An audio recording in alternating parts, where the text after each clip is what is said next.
YOA.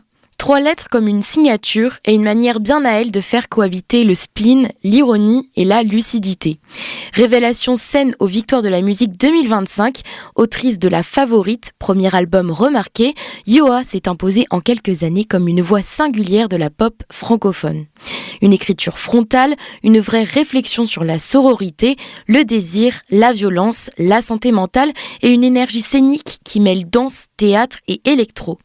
Elle sera en concert au Tetris ce samedi 7 mars et pour en parler, elle a accepté de décrocher au téléphone de Westrack. YOA, bonjour. Bonjour. Merci d'être avec nous. Alors, je viens de le dire, tu arrives samedi au Tetris. Qu'est-ce que ça représente pour toi de tourner avec une victoire de la musique en poche ? Est-ce que ton rapport au public, il a changé depuis ?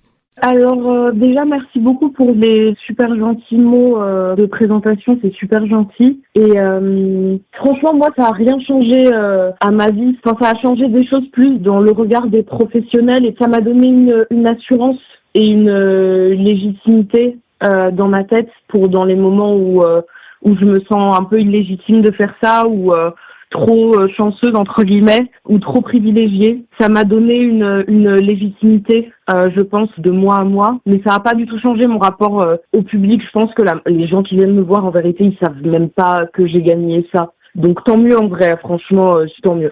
Est-ce que tu vois ça un peu comme une validation de l'industrie musicale ? Ouais, grave, carrément.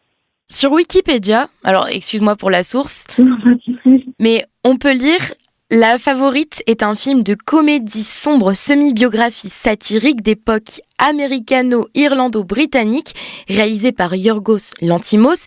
Il examine la relation entre les cousines Sarah Churchill, duchesse de Marlborough et Lady Abigail Masham pendant qu'elle tente de devenir la favorite de la cour de la reine Anne. Pourquoi avoir choisi cette référence pour le titre de ton album ? Déjà parce que j'aime beaucoup le travail de Yorgos Lanthimos. J'ai juste pas aimé Poor Things, là le film avec Emma, comment ça s'appelle ? Emma Stone. Ouais, Emma Stone qui est sorti il y a 2 ans. Mais sinon j'aime beaucoup ses premiers films. Et La Favorite, je sais pas trop pourquoi, c'est un film auquel je me suis beaucoup identifiée pendant que je construisais l'album et qui est beaucoup revenu dans ma tête, dans mon imagination.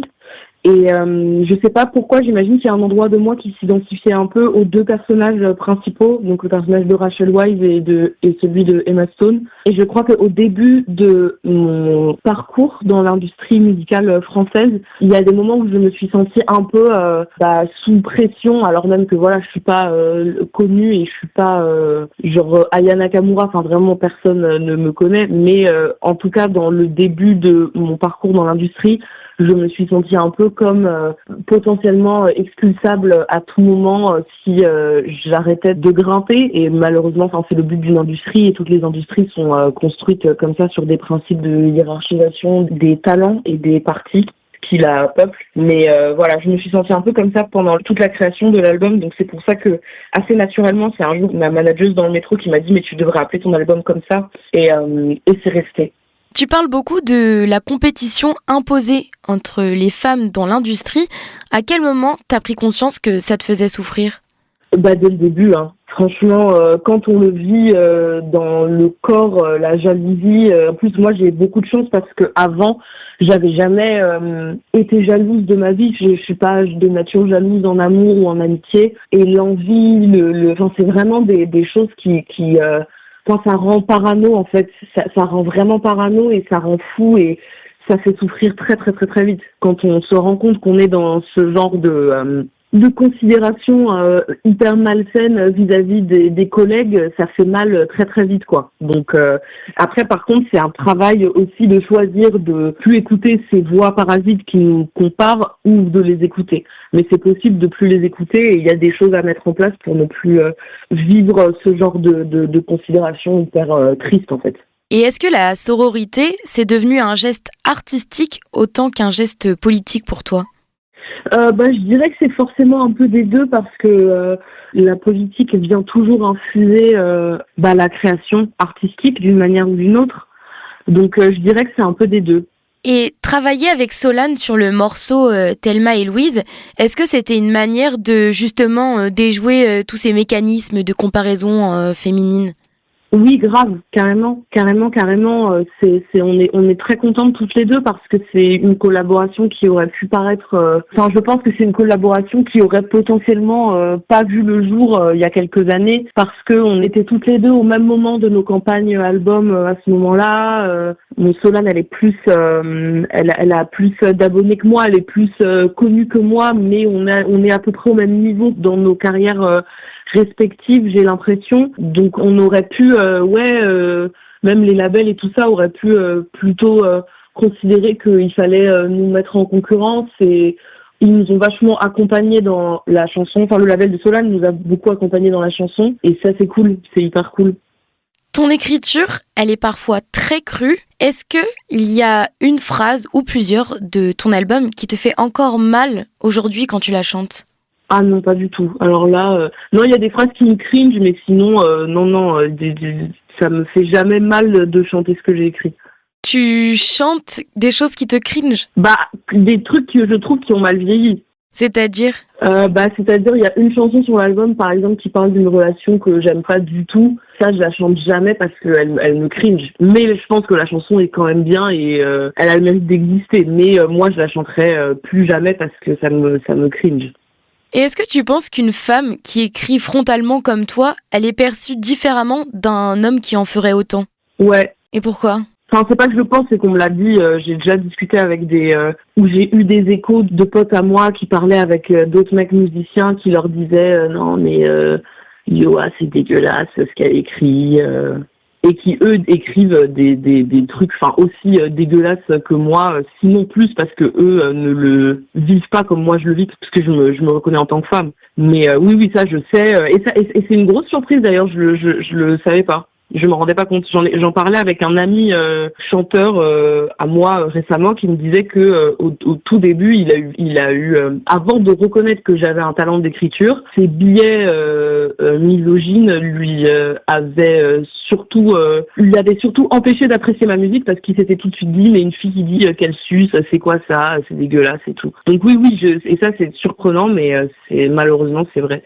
Et est-ce que tu saurais dire exactement pourquoi ça dérange autant ? C'est misogyne, tout simplement. Franchement, il faut pas aller chercher midi à 14h.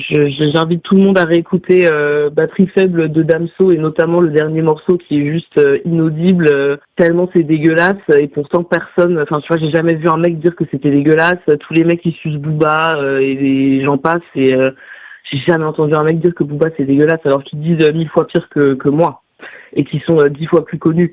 Donc non, c'est juste faut pas aller chercher très loin. Mais mes amis musiciens avec qui j'en parle d'ailleurs et qui maintenant apprécient ma musique assument complètement que c'est des trucs d'incel en vérité, que c'est des billets misogynes quoi. Et est-ce que du coup tu envisages tes concerts comme des espaces militants ?